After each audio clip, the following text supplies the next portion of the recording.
A Twitch streamer, Cruel Rice, whose real name is Lisa, recently posted a video of herself crying because, get ready for it, she didn't get a haircut.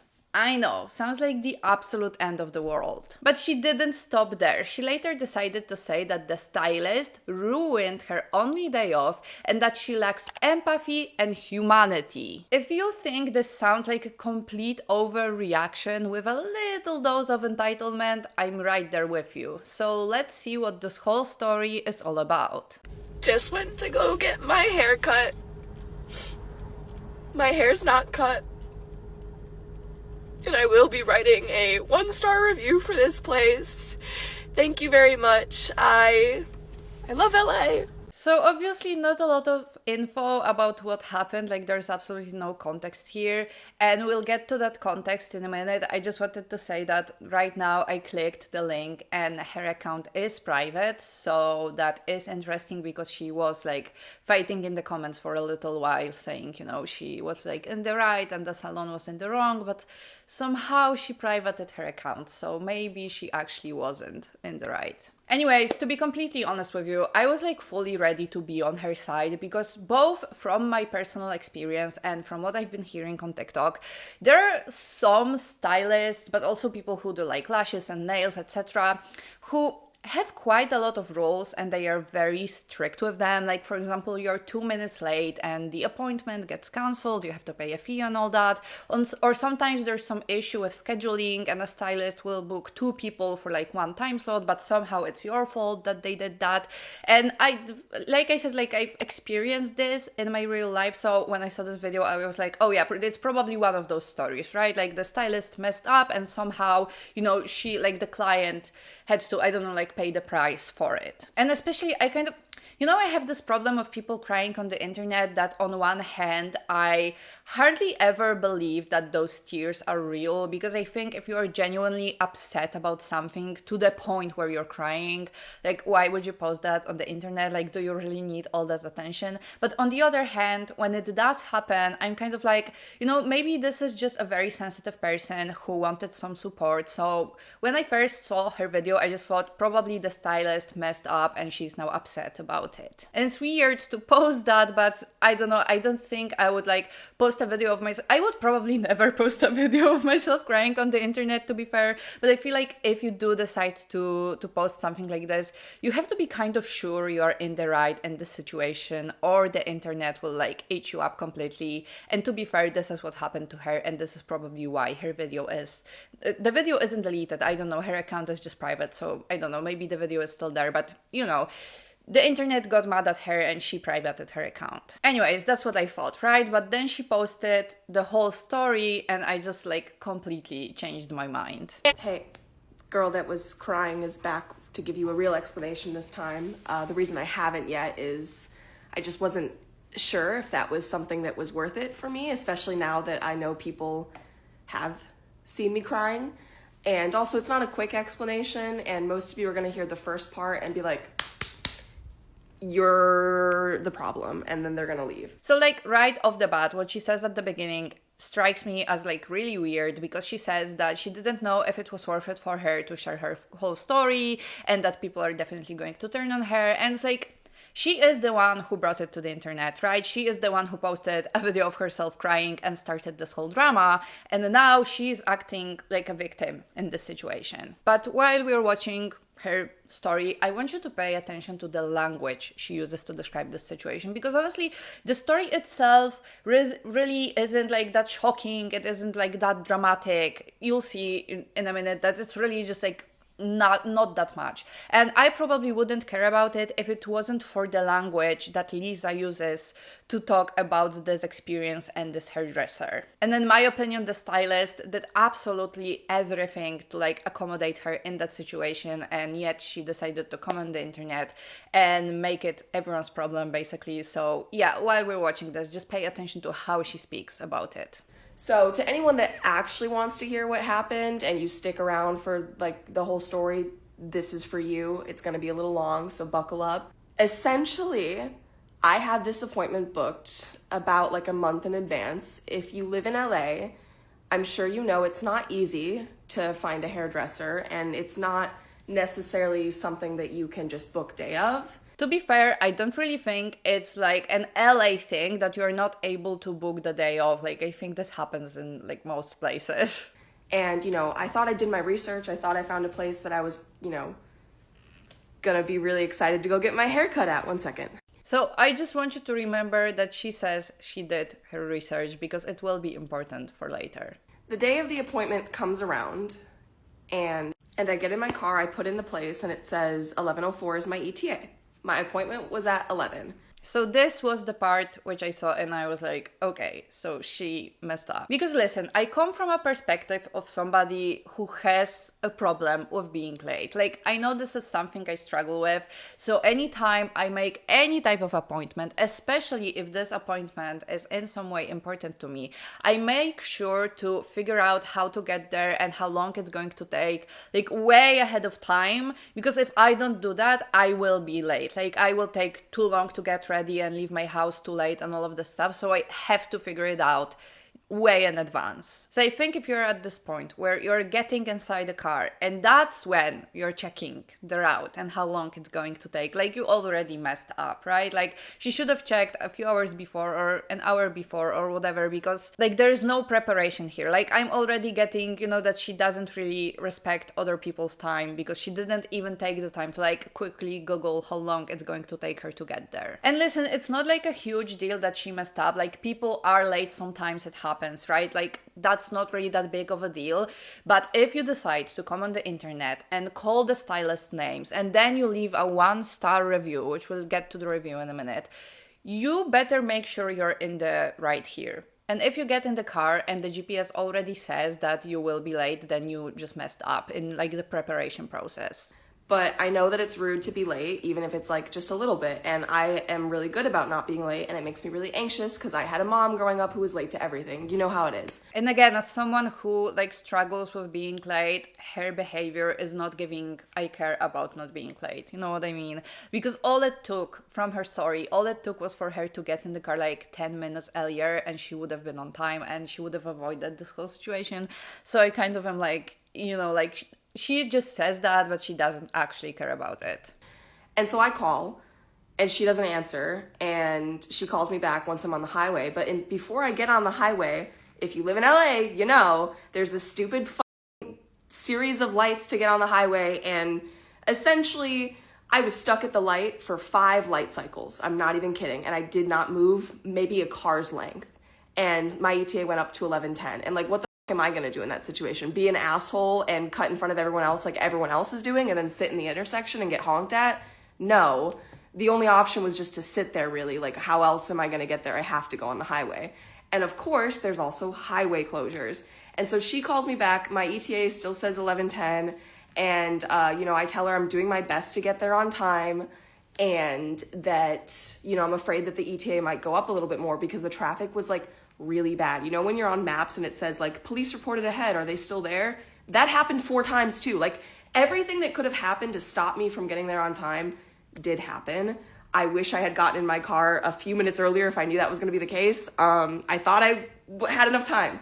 I mean, of course, stuff happens, accidents happen, like, traffic happens, all of this stuff, sure. I would probably feel bad for her if it wasn't for the fact what she said about the stylist at the end of this video, and if it wasn't for the fact that by the time she got in the car, the ETA was already like past her appointment time. Anyways, she's like, well, we have the 15-minute grace period, and I have another client at 12:30, and she's just like explaining it to me, and then she says that they're in a mall.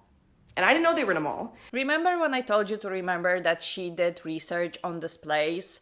Yeah, somehow in that research, she missed the fact that they are located in a mall. And honestly, I don't know how this happens, because anytime I find a stylist that I really like, I want to go to, after booking with them, the first thing I do is check where they are located so I know where to go to my appointment. Like, it seems pretty basic. And I feel like the fact that they are located in a mall is pretty important because obviously, again, you have to allocate some extra time like for parking and getting through the mall and all of this. So I don't know how she managed to not realize they are located in a mall. Like, did she even know where she was driving at this point? And so, of course, now that means I have to park my car in a parking garage and like haul across the mall. So that makes it even worse. She's saying this as if it was anyone else's fault but her. Like, she should have checked that. Like, that's pretty basic information when you're going to a stylist to see where they are located. Like, it's not our fault, it's not the stylist's fault that she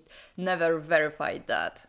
I'm nervous, but we hang up the call and she's like, just make it here within the 15-minute grace period. And I'm like, you know what? I think I can do that, right? And just to add here, I think a 15-minute grace period is pretty generous. Like, it's really fair to the client, in my opinion. 15 minutes is like quite a lot of time to be late. And so I get there, I park my car at 11:12 in the parking garage because also Amtrak, like there was literally a train that came by as well. Like, I'm not making this up, okay? And I park my car in the parking garage. I run in heels.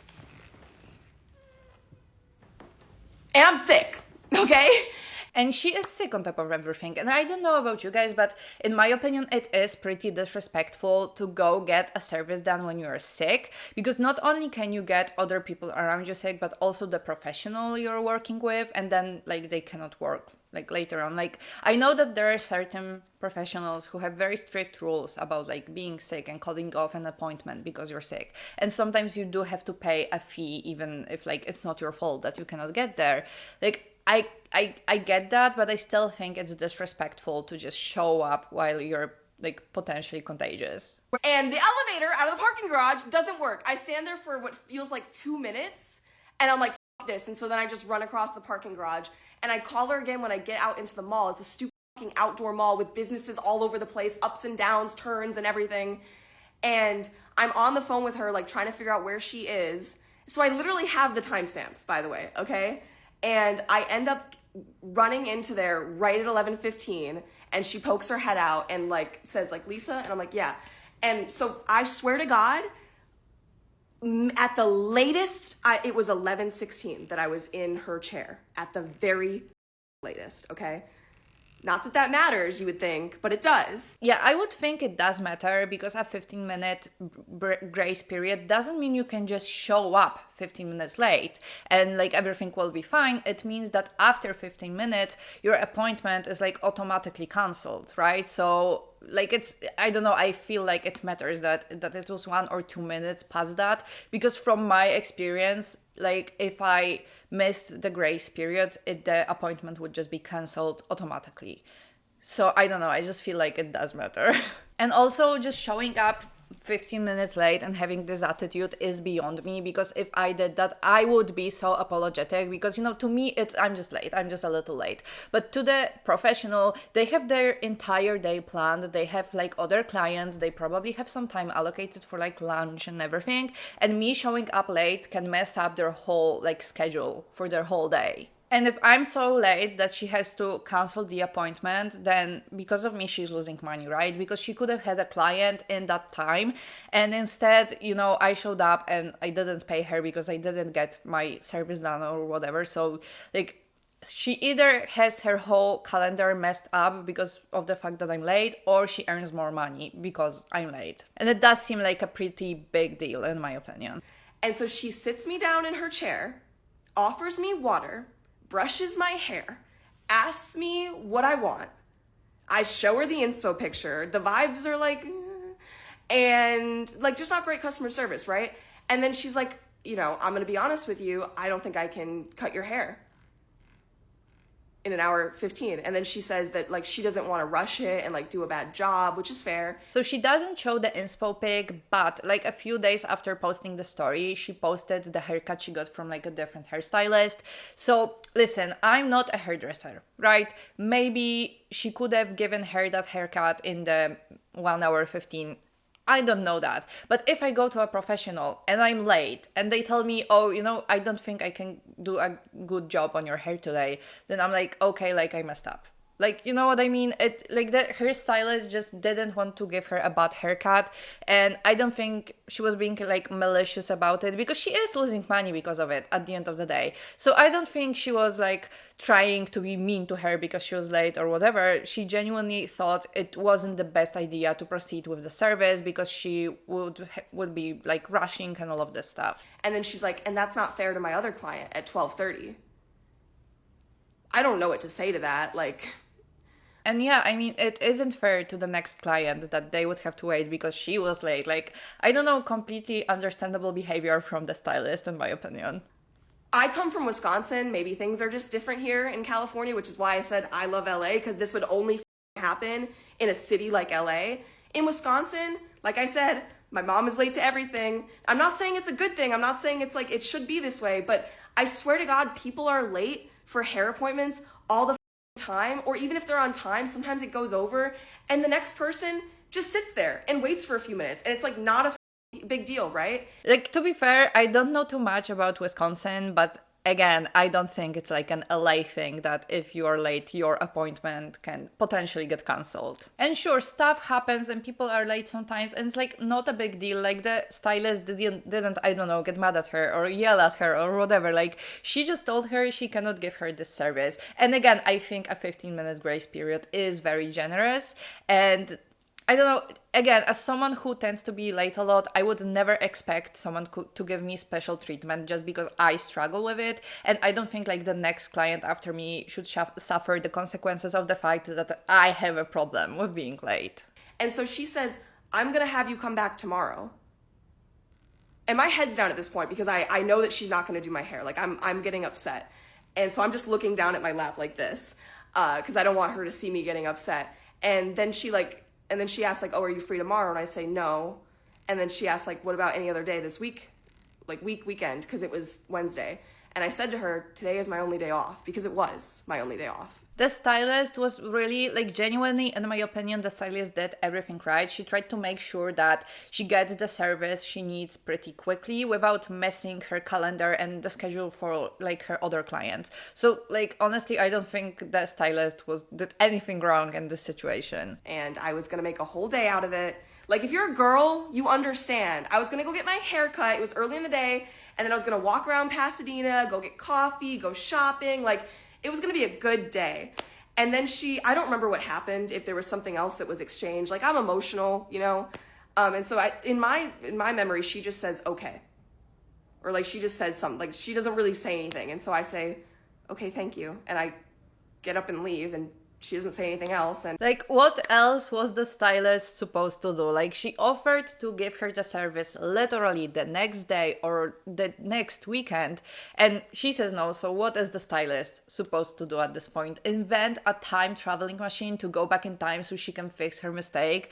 Like, if she has a client after her, she has a client after her. Like, that's it. That's the whole story. What was the stylist really supposed to do in this situation? And I just immediately start crying because I haven't gotten a haircut, a professional haircut, in over a year, and I just really needed this haircut. Like, my hair isn't bad. Thank you to everyone who was like, oh, you still look cute.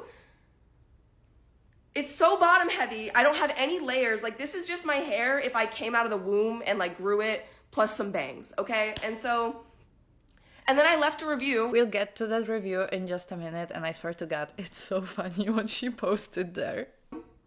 And they responded and then deleted it. And they said that I showed up at 11:20, which is not true because I texted my friend at 11:20 after I had been essentially kicked out and said, I'm not getting my hair cut, I'm crying. Like, I texted them at 11:20 and said, like, I'm not getting my hair cut. So that's the story. The amount of drama here is like so overwhelming. Like, I get that you would be upset, but like the way she speaks about, like, it's really not that big of a deal. It's just a haircut. Like, she'll be fine for another like week or two or whatever. Like, it's really, really not that big of a deal, I think. And that hair salon, I think that lady needs to work on her customer service. And also, like, I would have tipped her amazingly. I understand that I should have been better about my time management and I could have been there earlier. And you know what? That would have reflected in my tip. And so she didn't get my money, and I'm glad at the end of the day that I didn't get my hair cut by her. But yeah, you ruined my day off, and I wish I didn't let you, but you did. So you, Strand of Soul in Pasadena. Weird as that you deleted the response to my review too. You're weird. So first of all, they didn't delete their response. It was up there like yesterday. I'm gonna check in a minute if it's still there, but I screenshotted it yesterday, so they didn't delete that. And second of all, like, what the f***? Like, the stylist didn't ruin Lisa's day. Lisa did it herself by being late. Like, and saying like the salon, the stylist, she needs to work on her customers. Like, girl, you messed up. Just accept it. It's really not that big of a deal. It's just a haircut. There is no like reason for the name calling and like trying to end someone's career because they, didn't take you in because you were late. And also, she wasn't kicked out of the salon. She was just told that she cannot get the service that she booked because she was late. Like, she's so over dramatic in all of it. Like, I try to imagine the situation, her going in and this whole conversation happening and her walking out crying because she did, like, it seems like such a spoiled child behavior at this point. Okay, so the review is still there, so we're gonna read it now. So this is what Lisa said. I had been really looking forward to my appointment with Madeline. I was coming from Van Nuys and unfortunately the universe threw every delay in my way. I'm not usually late and I was already anxious, so I called ahead of time and let her know I'd be 10 minutes late but that my ETA was potentially going up. I communicated clearly and got there as fast as I possibly could. I was informed of the 15-minute grace period and was told she had another client at 12:30. My appointment was at 11. The elevator for my parking garage didn't work, and so I ran through the mall out of breath and showed up to her chair a minute or two after the grace period had ended. She sat me down in her chair and told me she didn't think an hour and 15 was enough time to give me a haircut. My hair is shoulder length. Today was my only day off, and I told her I couldn't reschedule. Oftentimes, I've had to wait for other clients' hair to finish up, and I was taken aback that she was turning me away after all I did to arrive there on time. Her lack of empathy and humanity shocked me, and I left there sobbing after planning my whole day around this haircut I was so excited for.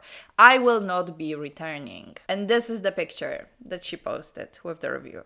So I really don't know what she thought she did there, but she did say in her review that she showed up after the grace period, so like she is clearly at fault here. And then when she's saying that she's shocked at the lack of empathy and humanity, like, girl, it's just a hair appointment. What humanity are you talking about? Like, it's really not that big of a deal to say that someone lacks humanity. Like, I don't know, very strong words for like a very unimportant situation.